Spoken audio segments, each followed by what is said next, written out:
السلام علیکم ورحمۃ اللہ وبرکاتہ۔ میں پردیس سے جب بھی واپس آنے کی بات کرتا میری اماں مجھے ہمیشہ منع کر دیتی۔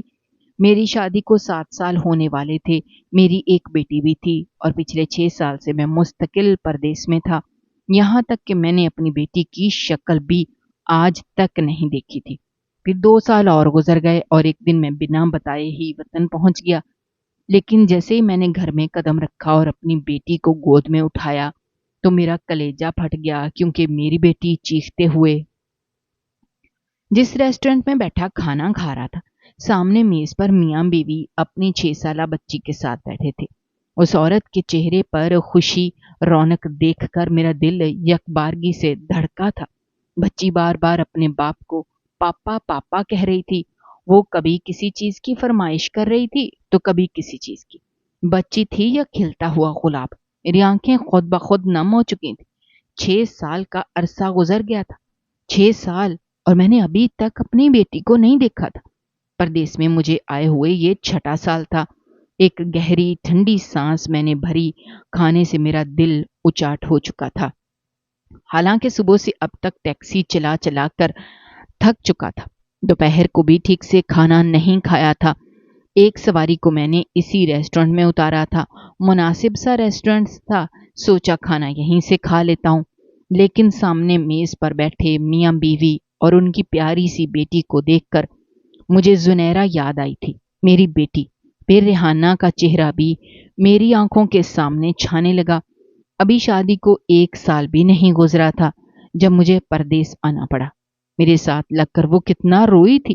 وہ کہنے لگی، ساجد خدا کے لیے مت جاؤ، یہاں بھی آپ کی آمدنی اچھی ہے، ہم گزارا کر سکتے ہیں۔ میں نے کہا، 3 بہنوں کا بوجھ ہے میرے سر پر، بڑی مشکل سے مجھے یہ چانس مل رہا ہے، بس بہت جلدی زیادہ پیسے کماؤں گا۔ بہنوں کی ذمہ داری نبھانے کے بعد مجھے یہیں آنا ہے، ساری زندگی ہم نے ساتھ ہی تو گزارنی ہے۔ پھر میں تمہیں تحفہ بھی تو دے کر جا رہا ہوں، چند ماہ بعد میرا بچہ دنیا میں آ جائے گا تو تمہارا دل لگ جائے گا، پتہ بھی نہیں چلے گا یہ سال کیسے گزرے۔ وہ کہنے لگی، ایک ایک لمحے کا پتہ چلے گا ساجد۔ آپ کو کیا لگتا ہے کہ بچہ آپ کی کمی پوری کر سکتا ہے؟ میرے بچے کو بھی آپ کی ضرورت ہے۔ کتنا برا لگے گا مجھے اس وقت جب میرا ننھا بچہ اس دنیا میں آئے گا اور آپ کی شکل نہیں دیکھے گا۔ دل تو میرا بھی نہیں چاہتا تھا کہ اپنی بیوی اور ہونے والے بچے کو چھوڑ کر جاؤں، لیکن اماں بضد تھی۔ وہ کہتی تھی، یہاں پر رہ کر تم اپنی بہنوں کی شادی اچھے طریقے سے نہیں کر سکتے، تمہاری شادی کرنے کے بعد ہی ہماری جیبیں خالی ہو چکی ہیں۔ تم نے وعدہ کیا تھا کہ تمہیں جب بھی چانس ملے گا تم جاؤ گے، اب اللہ نے چانس دیا ہے تو جاؤ، جا کر پیسہ کماؤ۔ اپنے آنسو تو جیسے میں نے اپنے اندر ہی گرائے تھے۔ ریحانہ کے سامنے کمزور نہیں پڑنا چاہتا تھا، اس لیے اسے تسلی دے کر اپنے آنسو چھپاتے ہوئے میں پردیس آ گیا۔ میرے دوست نے مجھے کرائے کی ٹیکسی لے کر دی تھی، جس کا مالک 500 درہم لیتا تھا اور باقی کے پیسے میں رکھتا تھا۔ اسی میں پٹرول کے پیسے ہوتے تھے، اسی میں مجھے اپنی رہائش اور کھانے کا انتظام کرنا ہوتا تھا، اور انہی پیسوں میں سے مجھے گھر پر خرچہ بھی بھیجنا ہوتا تھا، بہنوں کے جہیز کے لیے پیسے بھی۔ میرے لیے حیران کن بات بس یہ تھی کہ جب بھی میں اماں کو فون کرتا کہ میری ریحانہ سے بات کروائیں، اماں یہی کہتی کہ کر لینا بات، ریحانہ کون سا بھاگی جا رہی ہے، ارے پہلے ہم سے تو بات کرو، ماں کا تمہیں ذرا خیال نہیں ہے، بس بیوی کا ہی خیال ہے۔ میں کہتا، اماں آپ سے خیریت پوچھ لی، آپ سے بات بھی کر لی، اس لیے کہہ رہا تھا کہ کچھ دیر ریحانہ سے بات کروا دیں، لیکن اماں کے بعد میری تینوں بہنیں باری باری مجھ سے بات کرتی۔ باتیں کیا کرتی تھیں، بس اپنی فرمائشیں بتاتی تھیں کہ دبئی سے یہ بھیج دینا، دبئی سے وہ بھیج دینا۔ میں نے پھر سے کہا کہ فائزہ اپنی بھابھی سے بات کرواؤ، ریحانہ کہاں ہے؟ فائزہ کہنے لگی، لو جی، آپ نے تو ہماری بات کو توجہ سے سنا ہی نہیں، بس آپ کو اپنی بیوی کا ہی خیال ہے۔ ارے بھیا آرام کر رہی ہیں، آپ کو تو پتا ہے ان کی حالت ایسی ہے، پورا دن ہم انہی کا تو خیال رکھتے ہیں کہ بھائی ہمارے لیے کمانے گیا ہے، ہماری فرمائشیں پوری کرے گا، لیکن آپ ہیں کہ بس ریحانہ ریحانہ کرتے رہتے ہیں، بس ریحانہ کی فکر ہے۔ یہ کہہ کر فائزہ نے فون بند کر دیا۔ بڑی مشکل سے تو میں فون کرتا تھا، اتنے پیسے لگتے تھے، اسے روتا ہوا چھوڑ کے آیا تھا، اس لیے دل میں بے چینی سی تھی۔ مہینے میں بس 2 بار ہی میں پاکستان فون کرتا تھا، اور دونوں بار اماں اور بہنوں سے ہی بات ہوتی۔ پوچھتا ریحانہ کہاں ہے تو کہتی اپنے کمرے میں ہے، وہ باہر ہی نہیں نکلتی، ہر وقت بیڈ ریسٹ کی رٹ لگائے رکھتی ہے۔ اماں کہنے لگتی، پتہ نہیں کون سا بیٹا پیدا کر رہی ہے تمہاری بیوی، ہم نے بھی تو بچے پیدا کیے ہیں، سارے گھر کے کام کاج کرتے تھے، لیکن یہ محترمہ تو اٹھنے کا نام ہی نہیں لیتی، ذرا سا کچھ کہہ دو تو کہتی ہے ڈاکٹر نے بیڈ ریسٹ کو کہا ہے، ہم تو میاں کچھ بھی نہیں کہتے اس کو، اس کے حال پر چھوڑا ہوا ہے، ظاہر ہے اس کا شوہر کما رہا ہے، ہماری کیا مجال کہ کچھ کہہ دیں۔ میں نے کہا اماں ایسی تو کوئی بات نہیں ہے، آپ میری بات کروائیں، میں اسے سمجھا دیتا ہوں۔ وہ کہنے لگی، ارے رہنے دو میاں، ہماری نہیں سنتی تو تمہاری کہاں سنے گی، ابھی بھی سو رہی ہے، حالانکہ اسے پتا ہے کہ تم اسی وقت فون کرتے ہو، لیکن مجھ سے کہہ کر گئی تھی کہ میرا دروازہ کوئی نہ کھٹکھٹائے، میری نیند خراب ہوتی ہے تو پھر نیند نہیں آتی، میاں ہم تو نہیں جگائیں گے۔ میں نے کہا کس وقت جاگتی ہے وہ، مجھے بتا دیں، میں اس وقت فون کر لوں گا۔ اماں کہنے لگی، اس کے سونے جاگنے کا کوئی وقت مقرر تھوڑی ہے جو تمہیں بتا دیں، اللہ جانے جب دل چاہتا ہے سو جاتی ہے۔ اچھا تم یہ بتاؤ، تم نے نائلہ کے لیے الگ سے پیسے تو جمع کر رکھے ہیں نا؟ تمہاری خالہ نے اپنے دیور کا رشتہ بتایا ہے، اور مجھے تو وہ لوگ بہت ہی اچھے لگے ہیں، میں سوچ رہی ہوں ہاں کر دوں، بس ذرا تمہاری تنخواہ آنے کی دیر ہے، گھر کا خرچہ تو جیسے تیسے چل ہی جائے گا۔ اب تمہیں تو پتا ہے اگر انسان رشتہ طے کرے تو کتنی رسمیں ہوتی، مٹھائیاں دینی پڑتی ہیں، لڑکے والوں کو جوڑے دینے پڑتے ہیں۔ میں نے کہا اماں اتنا سب کچھ کرنے کی کیا ضرورت ہے، آپ انہیں کہہ دیں کہ رشتہ طے ہو چکا ہے، لیکن یہ دینا لینا سب شادی پہ ہی کر لیں گے۔ میری بات سن کر اماں ہتھے سے اکھڑ گئیں، وہ کہنے لگی، لو میاں تم نے نئے رواج نکال لیے، برسوں سے تو یہی چلا آ رہا ہے، اب تمہاری شادی بھی تو ریحانہ کی اماں نے رشتہ پکا ہوتے ہی مٹھائی کے 2 ٹوکرے دیے تھے، 12 کلو مٹھائی تھی اس میں، اور جوڑے بھی سب کو دیے تھے، تب تو تمہیں کوئی اعتراض نہیں تھا، اب جب اپنی بہنوں کو دینے کی باری آئی تو تم کہہ رہے ہو کہ فضول خرچی ہے۔ ایسا کرو تم بس اپنی بیوی کے ہی نخرے اٹھایا کرو، مجھے نہیں چاہیے تمہارا احسان، ابھی تمہارے ابا زندہ ہوتے تو میں یہ کہہ کر اماں کی آواز میں نمی سنائی دینے لگی، میں تو بات کر کے پچھتایا تھا۔ میں نے کہا اماں آپ فکر نہ کریں، آپ مجھے بتائیں کتنے پیسے چاہیے۔ وہ کہنے لگی یہی کوئی 1 لاکھ، کم سے کم 1 لاکھ میں گزارا کر لوں گی۔ میری آنکھیں پھٹی تھی، میں نے کہا اماں 1 لاکھ؟ وہ کہنے لگی اور کیا، ارے جوڑے بھی تو دینے ہیں، تمہیں تو پتا ہے کتنے مہنگے مہنگے آتے ہیں۔ میں نے کہا اچھا ٹھیک ہے۔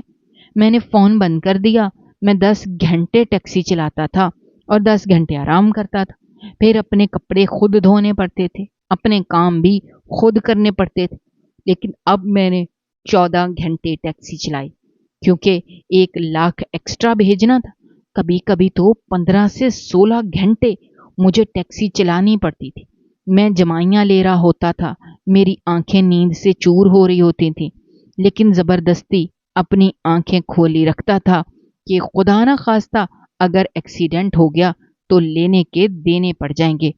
کبھی اپنے پاس رکھے پانی کی بوتل کو اٹھاتا اور چلو بھر پانی لے کر اپنے منہ پر چھینٹے مارتا تاکہ میری نیند بھاگ جائے۔ ضروریات زندگی بھی بڑی عجیب ہوتی ہیں، پردیس میں جانے والا کانٹوں پہ چل کر زندگی گزارتا ہے، نہ گھر کی روٹی کھانے کو ملتی ہے، نہ ہی بیوی کی سنگت کے سارے غم بھول جائے، بس ایک نہ ختم ہونے والی ڈیوٹی، اور پاکستان میں رہنے والے ہمارے اپنے یہ سمجھتے ہیں کہ شاید بیٹا پردیس گیا ہے تو بس درختوں سے نوٹ اتارے گا اور ہمیں بھیج دے گا، لیکن بلا درختوں پر بھی نوٹ لگتے ہیں۔ پورا مہینہ محنت کرنے کے بعد میں نے جب حساب لگایا تو اپنے کھانے پینے کا خرچہ ملا کر 1 لاکھ پورا ہوا تھا۔